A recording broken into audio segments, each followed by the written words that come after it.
Well, good morning, everybody. Thank you for being here at the Capitol this morning on a holiday, no less. This is certainly a big day in world history, and once again, we see a split screen. Across the globe, we've all watched it early this morning as President Trump made his triumphant speech at the Knesset, and now he heads to the peace summit of world leaders in Egypt. I think that will be happening within the next half hour. Thanks to President Trump, today marks the historic dawn of a new Middle East, as well as the return of the official celebration of Columbus Day, which marked the dawn of a new era for all the world when Christopher Columbus, of course, arrived in the Americas, and as President Trump summarized, quote, paved the way for the ultimate triumph of Western civilization less than 3 centuries later on July 4th of 1776. For good reason, today is observed as a national holiday in many countries of the Americas and elsewhere, and of course, it's a federal holiday here. With regard to the history that's been made today, I just wanted to say that what we mark today, and the reason there was such rousing applause at the Knesset and is being celebrated, as you know, throughout the Middle East, the region, and around the world, is because this is, for the first time in 738 days, there are no living Israeli hostages buried in the tunnels and being held at the hands of Hamas. In just 8.5 months in office, President Trump and his administration have ensured the safe release and the return of all 20 living Israeli hostages from Hamas captivity, putting a lasting peace within reach for a region where we have all aspired to that for generations. This is a day of profound hope and joy for the entire free world, and a day only possible under the leadership and strength and fortitude of President Donald J. Trump. And everyone recognizes that, and they're all talking about it around the world. With this historic achievement, President Trump has accomplished what others have only talked about or even tried and failed.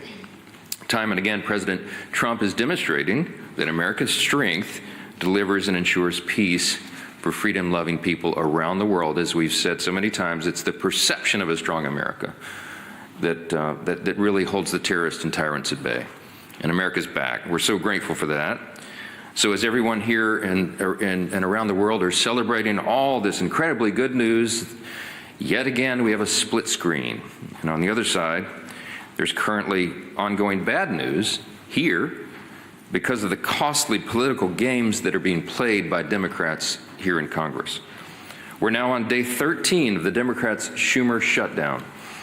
This marks the third week that Democrats have blocked paychecks to our troops. They've blocked pay for 2.2 million federal workers, and they held critical services that the American people rely upon in limbo. At least they've tried to block those checks. We are so very grateful that President Trump, again showing strong leadership, has stepped up to ensure that our troops are going to be paid on October 15th, while we wait for Democrats to stop holding the country hostage. Truly grateful for a hands-on commander-in-chief. I spoke with the president at length before he left on this trip to the Middle East, and he and I are both so frustrated that Democrats are perfectly happy to do all this damage while they play political stunts. We can hardly believe that they're willing to go along with this on the gambit and the false narrative that they've created. And as you all know, here in Congress, Republicans have voted over and over to reopen the government and end all this pain. We passed a clean, nonpartisan CR that would pay the troops and the TSA agents and Border Patrol and the rest of our federal workforce. We did our job. We had that vote over 3 weeks ago now, and the bill is still sitting in the Senate, where Democrats have now voted 7 times to keep the government closed. I brought our handy chart again today because they were out breathlessly over the weekend, and media outlets, Democrats in Congress, including Chuck Schumer and Hakeem Jeffries, claiming facts that are simply untrue. They claim that this didn't happen, but this is exactly what the vote tally is. And on September 19th, the House passed the clean resolution that got everyone paid and kept the services flowing, and they voted against it. Every Democrat but one in the House voted not to pay the troops, not to pay TSA, Border Patrol, air traffic controllers, and all the rest. The Senate Democrats then voted that down, and you see now 8 times total in Congress, Republicans have voted to keep the government open, and Democrats have voted to close it, period. End of sentence. And why did they do this? Because they want to spend $1.5 trillion in new taxpayer-funded spending as a ransom for ending the shutdown. Not our talking points. This is in the record, and they filed it. No matter how they twist it, this is a clean, nonpartisan CR. It does not include new spending. It does not include partisan strings attached at all. And this is something, as we have pointed out over and over, that Democrats have supported repeatedly. In fact, 13 different times during the Biden administration. Even the liberal New York Times admits the obvious truth here. You have leaders on the Democrat side like Jay Johnson, who spoke out this week and said, end it, open the government, and then have these negotiations. We were always planning to do that, to negotiate on the other issues. Again, we have to be very clear, the shutdown did not have to happen, but every American needs to understand why it did.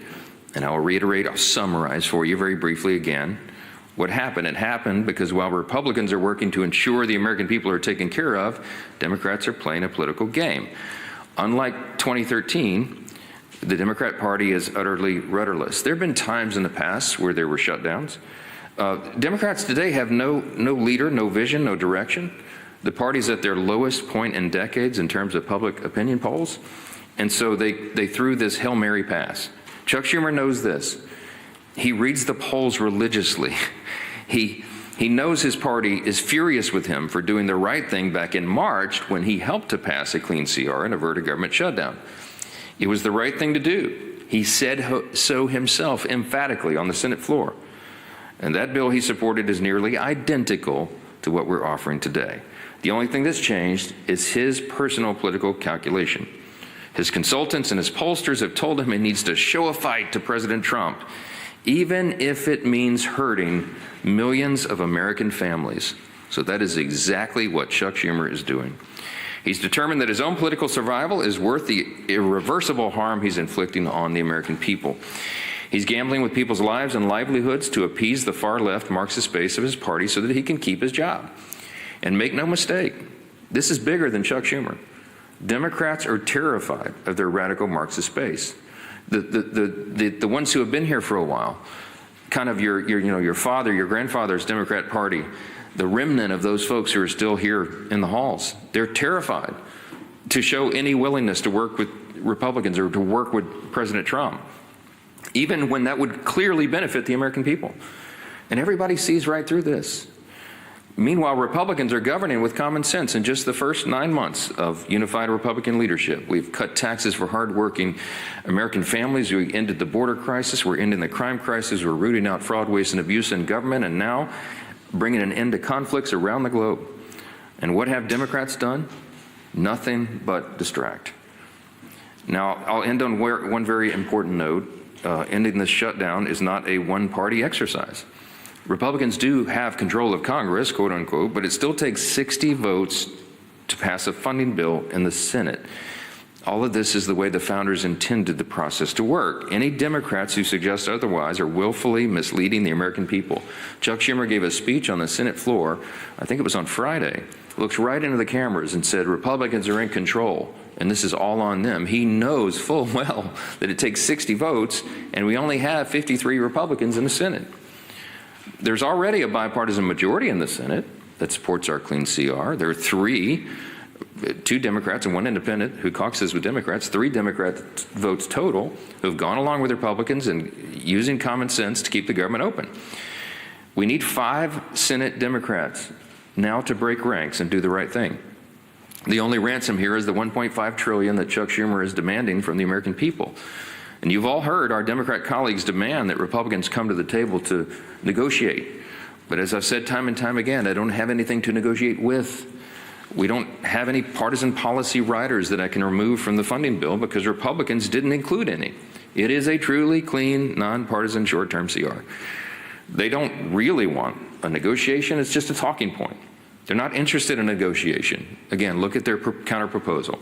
$1.5 trillion in new spending, $200 billion to use hard-earned taxpayer dollars to fund health care and other benefits for illegal aliens and non-citizens. And they want to give a $500 million to liberal news outlets, to the Corporation for Public Broadcasting, while cutting $50 billion from rural hospitals. These are not serious measures. They're not serious counterproposals, and they know that. They know they can't tell voters. The Senate Democrats cannot tell voters that they're willing to hold hostage funding for the nutrition of women, infants, and children in exchange for restoring health care to illegal aliens. So they want to do this behind closed doors. And you've heard Chuck Schumer say breathlessly, I just want the 4 leaders to get in a back room and make a deal. We're not doing that. We're not doing that anymore. We're getting back to regular order, and it's infuriating that that's what he continues to demand. Before Democrats recklessly shut down the government, Republicans and Democrats were engaged in responsible, open, bipartisan negotiations on the appropriations process. Republicans are eager to return to the actual negotiating table, to finish out full-year appropriations and do work on all the other matters before us, but we won't negotiate in smoke-filled back rooms, and we won't negotiate as hostages. Democrats in the Senate have been around a long time, and they'll remember this important plea, and I'll leave you with this thought. Listen closely to what I say here. Quote, there's only one way out of this reckless and damaging shutdown. Pass a budget that funds our government with no partisan strings attached.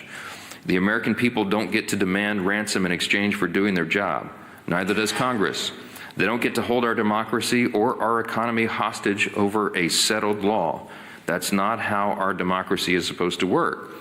That's why I won't pay a ransom in exchange for reopening the government.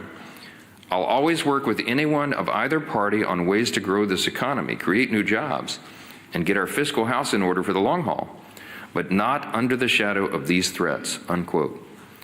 What I just read was a direct quote. Those are not my words. They belong to President Barack Obama. He was speaking there in 2013 when our government was shut down for 16 days. This would be the 3rd longest government shutdown in American history. That one would be. And my friends, if Democrats keep up their obstruction here today, this is where we're going to be headed. We're barreling toward one of the longest shutdowns in American history unless Democrats drop their partisan demands and pass a clean, no-strings-attached budget to reopen the government and pay our federal workers. I want every American to hear this clearly. What Barack Obama demanded then is exactly what Republicans are saying now. We will not allow the American people to be taken hostage over partisan demands. Democrats cheered on Barack Obama back then, and now they flipped their entire position out of pure politics. It's now time for them to take their favorite president's advice. Do what he said was right. Pass the clean, no-strings-attached bill and reopen the government. We're on duty here, and we can return quickly to legislative session as soon as you turn the lights back on, Chuck Schumer, and end this unnecessary hardship for the American people. Before I take your questions, I just want to give one word of thanks to the Capitol workers who are here today helping out even as they work without pay. There's a lot of dedicated folks who keep these engines running even when the Democrats are trying to turn them off. It means so much to us, and I want to thank you for your service to the institution, and I'll take a few questions. Yes, sir. Speaker, thank you. Speaking of President Obama, you've been very critical in recent days of Obamacare, and some of your members have called for repealing it. Do you support repealing Obamacare, and what's your comment? We worked on repealing and replacing Obamacare back in 2017. I still have PTSD from the experience. You remember that John McCain famously did the thumbs down, and effectively by a 1-vote margin, the whole effort was defeated. It's a great frustration of mine, and has always been of President Trump's. And we know that American health care needs dramatic reform. Let's just state it simply. Obamacare failed the American people. It was promised to be a great success, to make health care more affordable. It's done exactly the opposite. And it has been pointed out by everyone that since Obamacare was created in 2010, premiums, the cost of health care, have risen exponentially. It's skyrocketed to the point where it's no longer affordable for so many Americans. And the access to care has been reduced, and the quality of care in some regions of the country has been reduced. We have to reverse all of that, and we have plans to do it. The Republican Party is the party that has the plans to fix it. Can we completely repeal and replace Obamacare? Many of us are skeptical about that now because the roots are so deep. It was really sinister the way, in my view, the way it was created. I believe Obamacare was created to implode upon itself, to collapse upon itself. I think the people who drafted that, the architects of it, knew that it would not be sustainable because their objective was ultimately a single-payer system. They wanted full government control of health care. That's a terrifying prospect. for those of us who believe in low-cost, high-quality care. And so we have lots of ideas on how to fix it, but it is very, very complicated. It involves a big percentage of the U.S. economy. Healthcare is entwined with somewhere, I think it's 15% of the U.S. economy is the healthcare system. And you can't just rip it out at the roots and start over. It's a very, very complicated series of measures and steps that you have to take to fix it. Now, it takes a long time to build consensus in a legislative body to do those kinds of things. And we have lots of plans on the table. We have whole caucuses who work on this around the clock all the time. When I was the chair of the Republican Study Committee, which is the largest caucus of conservatives in Congress, back in the 117th Congress, we drafted a book this thick. We worked on it for almost a year, and we had a prescription for how to lower cost of care, make the quality higher, and make accessibility greater. And so we have formulated all these ideas, but we've got to build a consensus to do that, and we were in the process of that. This year alone, Republicans demonstrated this, not talking points. We did it. We put the Medicare reforms in the One Big Beautiful Bill, many of them. And what that did, don't take our word for it, look at the analysis of the CBO, Congressional Budget Office, that came out August 25th. And they said it will have the desired effect of reducing waste and abuse in that program that was full of it, full of waste and abuse in Medicaid, which was draining resources from people who needed it the most, which is the elderly, disabled, and young pregnant women example. Y'all have heard me explain this over and over. But we took all these millions of ineligible recipients off of Medicaid. That's going to be the effect of the One Big Beautiful Bill, the Working Families Tax Cut, and it's going to reduce the cost. It'll save $185 billion is the estimate of the CBO, just for those initial reforms. So it's a long answer to a simple question. We have to fix healthcare in America, and we have ideas to do it. But we have to have government open and operating to do that. I cannot snap my fingers and go in a back room with Chuck Schumer and say, oh, here's the magic fix for it. It's not how it's going to work. The COVID-era Obamacare subsidy that they're all talking about is supposedly the issue of the day. It doesn't expire until the end of December. And by the way, it is the Democrats who created that subsidy who put the expiration date on it. They did it all on their own. Republicans weren't involved in that at all. They put an end date on it because they knew that it was supposed to be related to COVID, and it's become a boondoggle. It's a subsidy for insurance companies. When you subsidize the healthcare system and you pay insurance companies more, the prices are increased. That's been the problem. So if indeed the subsidy is going to be continued, it needs real reform. But there's a lot of ideas on the table to do that. Probably 100 different ideas on how to fix it, but we can't do that overnight. That requires the month of October and probably part of November to get the consensus built around that. So it is impossible. It is impossible, and it is inappropriate for Democrats to demand what they're saying isn't true, to demand that should be part of the negotiation today for a simple continuing resolution. And all of you know that.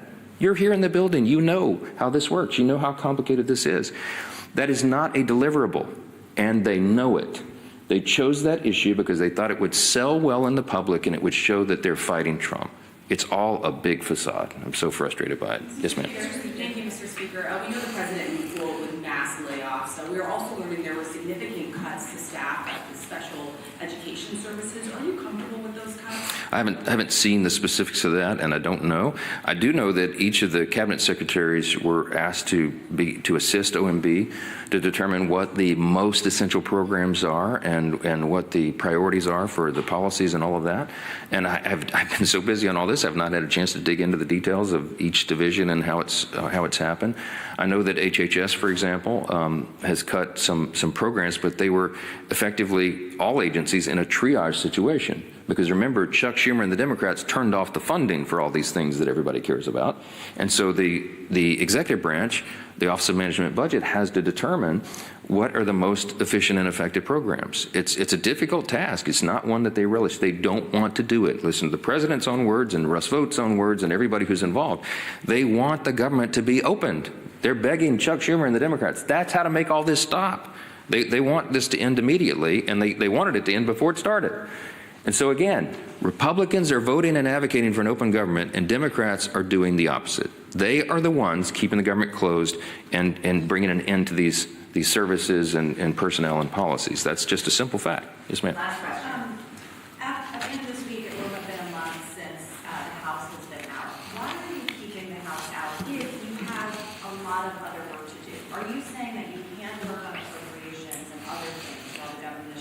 And No. what do you say to Republicans in your own conference who are critical of this strategy of keeping the House? I've heard a criticism from, I think, 3 members on our conference call, and since our conference calls leak and they're always spun, that's the fact. You can poll individual House Republicans, maybe you should, and 98.7% of them will tell you that this is the right thing. Why? It's what you just said is the opposite of what I've said. We are working on appropriations. That work has been done in earnest. The next package of bills is being prepared. Appropriators are talking not just Republicans and Democrats, but across the aisle on that. And we can move all that forward. Right now, the House Republicans, I don't know what the Democrats are doing, but the House Republicans have been very busy. They're doing some of their best work in the district, helping their constituents navigate this crisis that's been created by Chuck Schumer and the Democrats. The Schumer shutdown causes real pain for real people, veterans, the elderly, people who rely upon these services, our rural hospitals that have been struggling. Our members are out helping them to access the rural hospital fund that we created and that the president signed into law on July 4th that no Democrats assisted on. Chuck Schumer wants to take those funds away. They're trying to make sure that the rural hospitals can access them because they know that this effort is underway. And so our members are doing very productive work. We're in constant communication with them, and we are ready to come back and continue the work in our committees and everything on the House floor. We will return to legislative session as soon as the Democrats come to their senses and open the government. That is a necessity so that the work can continue and the members of Congress can do their jobs. And that's what we will do. That's our commitment. It always has been. This has to stop. We're on day 13. This should end tomorrow. The Democrats in the Senate's next opportunity to end this, to change this and vote yes and reopen the government will be tomorrow. And I pray that they will do the right thing. And then we'll all get together and have our partisan disputes and discussions on all the issues that remain on the table for the end of the year. We're doing our work behind the scenes. We're preparing for that moment, and we can't wait for it to happen. So the question is for the Democrats. When will Congress get going again? And I hope they answer it affirmatively. Thanks so much.